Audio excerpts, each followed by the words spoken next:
Right, we're going to try to tackle a slightly difficult topic, and that is enzymes.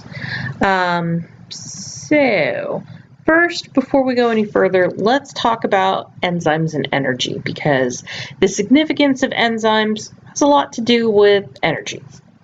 So, for any chemical reaction to take place, you need an input of energy.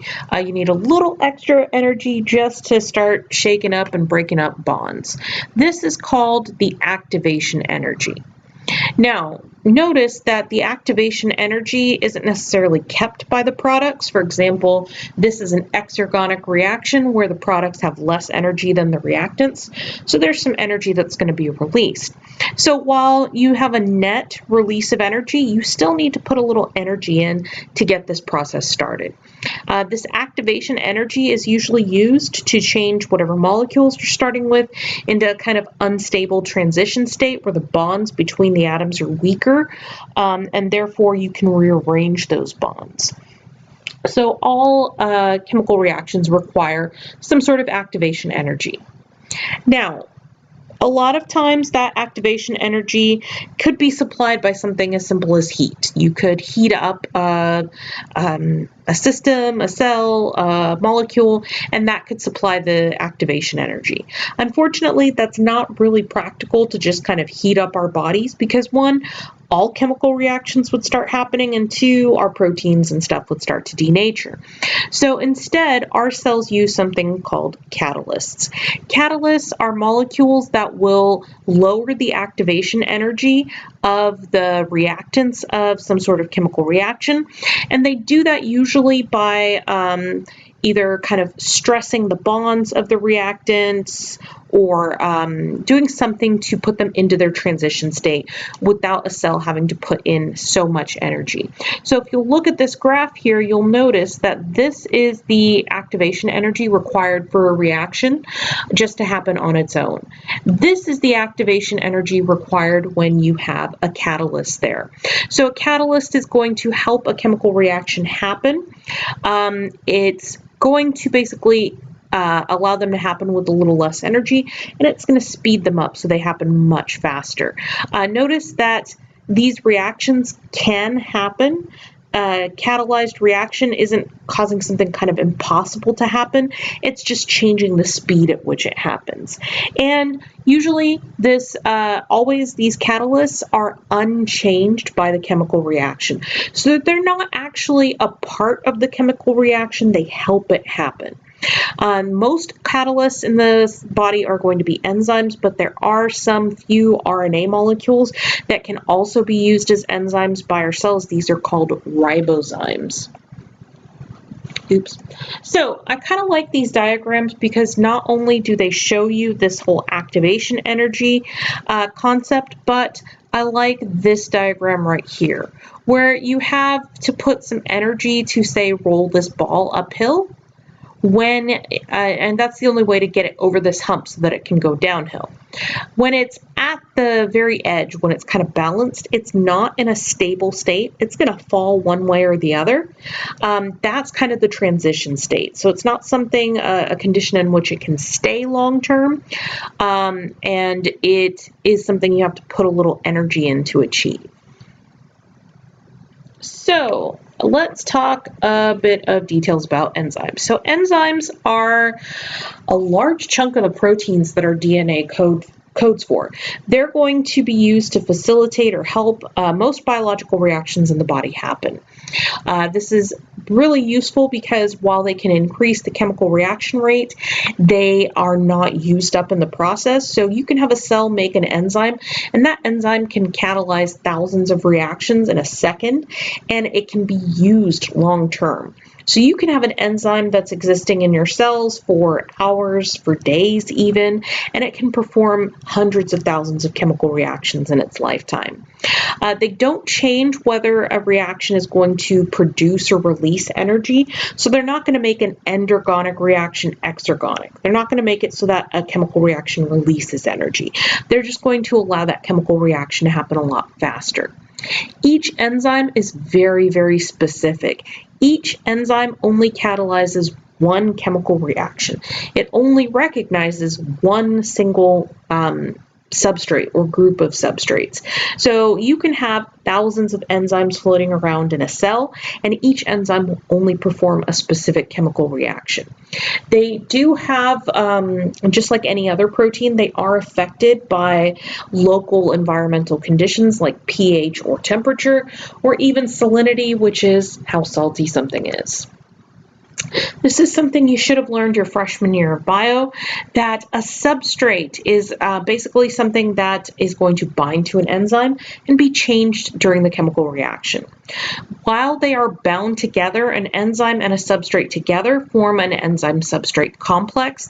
This is a very temporary structure. It's only going to exist for a fraction of a second before the enzyme is going to help catalyze the chemical reaction, and then that's going to produce products. Those products are going to then be released from the enzyme, and this enzyme is now free to catalyze that chemical reaction again.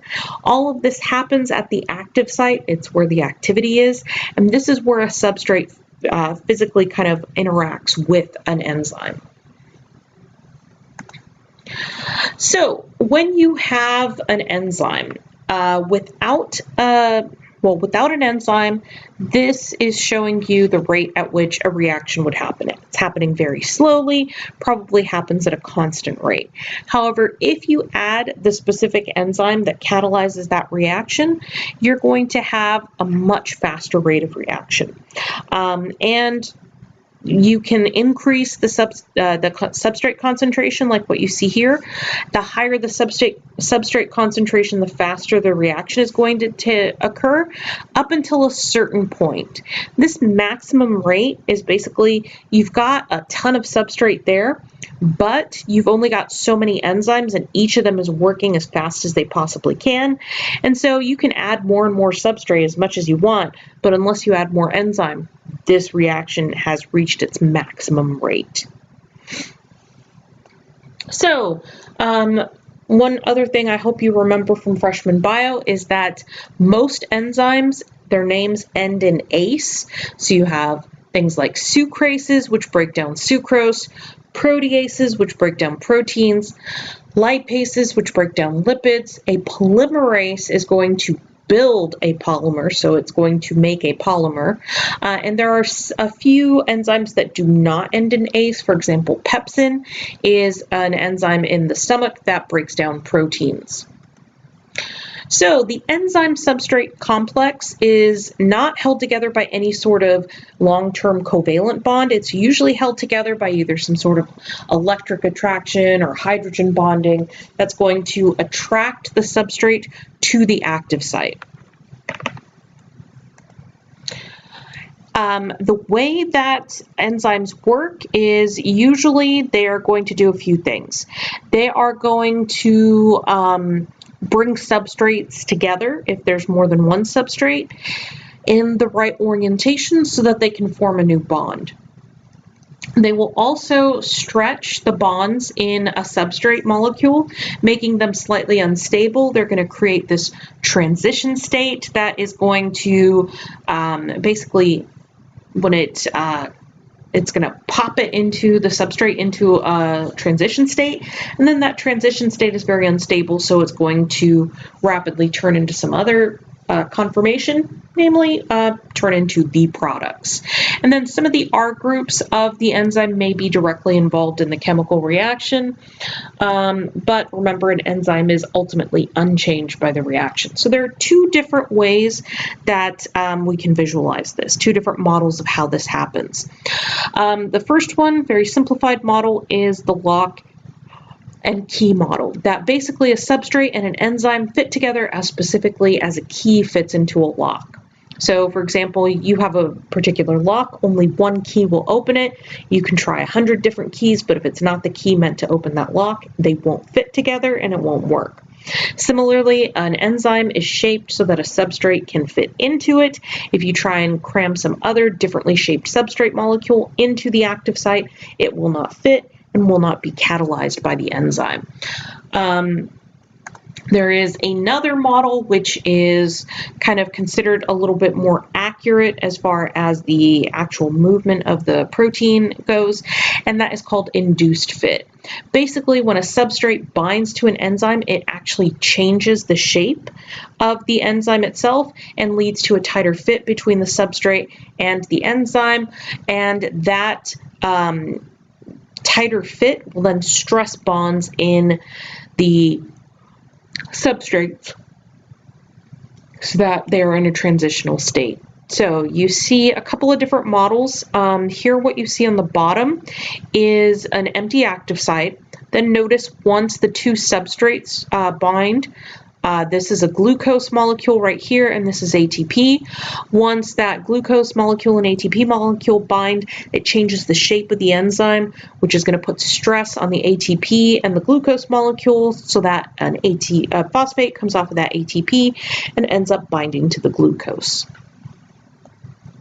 So this is just showing you the difference between them. The lock and key model, the enzyme shape already matches what the substrate is going to be shaped like. An induced fit, that binding of the substrate to the enzyme is going to distort or change the shape of the enzyme. You have two major things that an enzyme can do. These are most of the reactions that enzymes catalyze can be put into either the synthesis category, where you've got a couple of substrates and you're going to join them together, bond them together, and release a single product. And then another major category of these reactions is degradation, where you have a single substrate, but it's broken down into multiple products.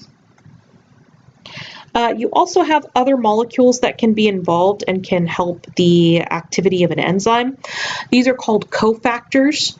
You have the inorganic cofactors, which are basically usually metals, ions, and those can bind to enzymes. You also have coenzymes, which are organic, but they're not proteins, and they're going to bind near the active site and help that enzyme perform the chemical reactions. A lot of vitamins serve as coenzymes, and that's why we need them in our diet, so that way we have the coenzymes we need to help chemical reactions happen properly. These are types of activators. They're going to help an enzyme do its job. You can have a type of regulation of an enzyme called allosteric regulation. This is when some other molecule binds to an enzyme, but it does it at a place other than the active site. So notice that this enzyme we have right here, the active site is this guy right here, but we have a separate site that when we have something bind, it's going to either turn on or turn off that enzyme. So the top example is an example of allosteric inhibition. You have some sort of inhibitor that's going to bind to that allosteric site. That is going to change the shape of the enzyme's active site. So notice now this active site no longer fits the substrate, which can no longer bind, and therefore this enzyme is effectively turned off. You can also have allosteric activation, where you have this active site which does not fit with our substrate, but there's this other site, an allosteric activating site, where when you have an activator bound, it's going to change the shape of the active site, so now it can fit the substrate and perform the chemical reaction. So the important point to note here is allosteric means you're binding somewhere other than the active site. So here you see allosteric regulation. You have an active site and you have a separate allosteric site. Here you see actually a different type of way to modify the activity of an enzyme, and that's through covalent bonding of something. In this case, we have a phosphate binding. So that phosphate, when it binds, is going to trigger a conformation change. And so you see now we have an active site that's opened up and accessible to the substrate, which is then able to bind to the enzyme and get modified by the enzyme. So this is one way in which you can have phosphorylation, for example, turn on an enzyme. That phosphorylation changes the shape of the enzyme, which then makes the enzyme able to bind to its substrate.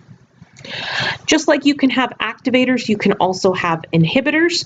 These can bind to an enzyme and they can either slow down the reaction rate or they can block the reaction completely. We find these in use a lot inside of cells because they can be used to kind of fine-tune the activity of an enzyme. We have a couple of different types of inhibitors and we're going to look at all of them. So there's a difference between competitive inhibition and non-competitive inhibition, and it all has to do with whether or not the active site is being occupied. A competitive inhibitor actively competes with the substrate for the active site. So it's kind of like, oops, nope, I got here first, you're not going to get to the enzyme, so no reaction happens. Non-competitive inhibitors are allosteric regulators. They bind to some other site other than the active site, change the shape of the protein, and affect whether or not a substrate can bind. So an important thing to note is if you have a competitive inhibitor, since it's competing with the substrate for the active site, if you dump a lot of substrate in, that extra substrate concentration, so notice this graph has increasing substrate concentration to the right.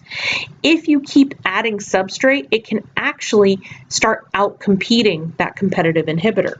And so you can actually start to get up to the normal reaction rate. If you have a non-competitive inhibitor, doesn't matter how much substrate you pour in, as long as you have that non-competitive inhibitor there, you're not going to increase the reaction rate because those two things are not directly competing for the active site. So, like I said, competitive inhibitors are going to compete for the active site. You can overcome this by saturating the enzyme, basically, or saturating the solution. You fill it until basically it can't hold anymore. You basically are going to fill up all the active sites with substrate. Penicillin acts like this by acting as a competitive inhibitor for the enzyme that bacteria use to build their cell walls. They can't build their cell wall, they can't divide, they die. Non-competitive inhibitors, on the other hand, are going to cause a conformational change, cause a change in shape, and they are going to make sure that the active site is no longer active. You can also have irreversible inhibition. So irreversible inhibition, like the name says, cannot be reversed. It permanently turns off an enzyme. This is not a regulatory mechanism that your cells are going to use very often because you've gone through all the effort and energy of creating a protein, an enzyme, and then you're going to basically destroy its function.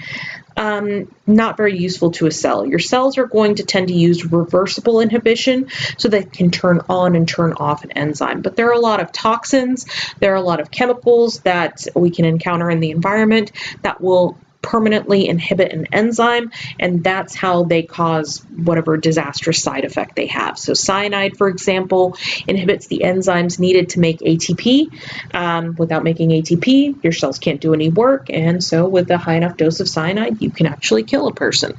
Heavy metals will also do this too. They bind irreversibly to enzymes, totally inactivate them, and then interfere with normal functions. Reversible inhibition, like I said, can be turned on and turned off. You can also basically affect the rate of reaction by changing the relative concentrations of substrate versus inhibitor. So, what kinds of things affect enzymes and enzyme activity? Well, the enzyme concentration. This should be fairly straightforward. The more enzyme you have, the faster a reaction can happen. So notice in this graph, we have increasing enzyme concentration on the x-axis, and then we have the reaction rate on the y-axis. As the enzyme concentration increases, the reaction rate is going to increase. Notice that it kind of levels off here, and the reason for that is we're assuming there's a limited amount of substrate. So at a certain point, you can add all the enzyme you want. If there's still a limited pool of substrate, then the reaction's going to happen at whatever maximum rate all the enzymes there can sustain. So cells can affect the amount of enzyme that's available by turning off or on synthesis of the enzyme. So if they need to increase the rate of a reaction, they can produce more enzyme. Another way that the reaction rate of a certain chemical reaction can be changed is by increasing the concentration of the substrate. The more substrate you have, the more reactions you can perform. Keep in mind, though, that you're saying that the limiting factor here is the amount of enzyme. The reason why it levels off the rate of reaction is because if you have a limited amount of enzyme, once you've filled up, or once you're using up all of those active sites using all those enzymes, it doesn't matter how much more substrate you add, the reaction's happening as fast as it possibly can. When this happens, you say that the enzyme is saturated and the reaction cannot happen any faster unless you add more enzyme. Phosphorylation, like I've said in the cellular energetics lesson, it can, when you add a phosphate group from an ATP to a protein, it can turn it on or off, and that can be, phosphorylation is performed by specific groups of enzymes called kinases, and it can be reversed by what are called phosphatases. Phosphatases will remove the phosphate from an enzyme and they can inactivate it. And then a kinase, like what you see up here, can then come back and add a phosphate to an enzyme and turn it on. The way this works is it can change the actual conformation or shape of the protein, and when it does that, it can move it into an active form where the active site is exposed, substrate can bind, etc. And then when you remove that phosphate, it can change it back to this inactive format where it will not be able to perform chemical reactions anymore. So a lot of, when we talk about cell signaling in a future unit, we will talk about phosphorylation and these kinases because they're important in a lot of cell signaling. pH is also important. Remember that enzymes are proteins, so anything that denatures a protein can denature an enzyme. So if you change the pH, that can change the activity of an enzyme. And your body uses this to kind of regulate which enzymes are active in which parts of the body. So for example, your stomach has a very acidic pH of anywhere between 1 and 3, and the enzyme that is supposed to be active in your stomach, which is pepsin, is able to be active in that range. However, you have some other types of enzymes, so for example, arginase, chymotrypsin. Notice that they are active at much higher pHs, anywhere from 6 in the 7 in the case of chymotrypsin to all the way up to close to a 10 for arginase. So if you put one of these enzymes into the stomach, they would not function because they're in the wrong pH range. On the other hand, you move them to an area that's closer to their optimal pH range, and they will be able to function again. Temperature can also be a factor in the activity of an enzyme. In general, the general trend is the warmer a solution, the faster a chemical reaction can happen. But there is a limit because at a certain point, you're going to start breaking the non-covalent bonds that are in holding the tertiary structure of an enzyme together, and you can start inactivating them. When you have a cooler temperature, reactions tend to happen slower. All enzymes have a temperature within which they act, they have the highest reaction rate. For endotherms like us, warm-blooded creatures, we have a very specific range within which our enzymes can be active. Ectotherms, which may have a slightly more variable body temperature, might have enzymes that have a wider range of activity. Then we can have feedback inhibition. Basically, this is forming like a negative feedback loop where you can have the product of an enzyme go back and either turn off that enzyme so that once you have enough product, you're not making any more, or it can basically go back and regulate a previous enzyme in a pathway. So for example, we have here molecule A being changed via the action of 6 enzymes to produce molecule G. Well, when you have enough molecule G, it can actually go back and it can inhibit enzyme 1, so you're no longer producing more molecule G. This is a great way for cells to kind of regulate so that once they have sufficient amounts of a product, they're not wasting energy and resources to make more of it. Then if the concentration of molecule G starts to fall, it no longer inhibits enzyme 1, which means you can start producing more of this molecule. So here's an example of some feedback inhibition. You use various enzymes to make the amino acid isoleucine from the amino acid threonine. So here you see your initial substrate of threonine. It is changed by a number of enzymes to produce isoleucine. Well, isoleucine can go back and then bind to that first enzyme, threonine deaminase, and when it binds to that allosteric site, meaning it binds somewhere other than the active site, it changes the shape of the enzyme so it no longer binds to threonine, and it basically turns off this pathway. So you make a certain amount of isoleucine. Once you've got plenty of isoleucine, you no longer use the energy to make it. So there's our original molecule, there's our product molecule, and there's the allosteric inhibition.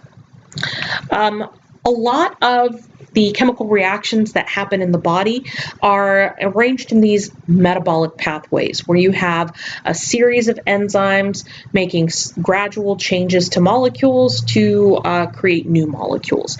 So you start with a particular reactant, you go through a number of chemical reactions using various enzymes and produce what are called intermediates, which are kind of these in-between molecules, and then finally you produce a particular end product. So for example, here we have tryptophan being changed to form these other molecules. So for example, serotonin, which is an important neurotransmitter, also forms these other molecules like this 5-hydroxyindole acetic acid, which can be used for other purposes in the body. And each of these steps in the metabolic pathway is catalyzed by a particular enzyme. So cells have these, large amounts of enzymes, various enzymes that are performing all these different steps in various metabolic pathways.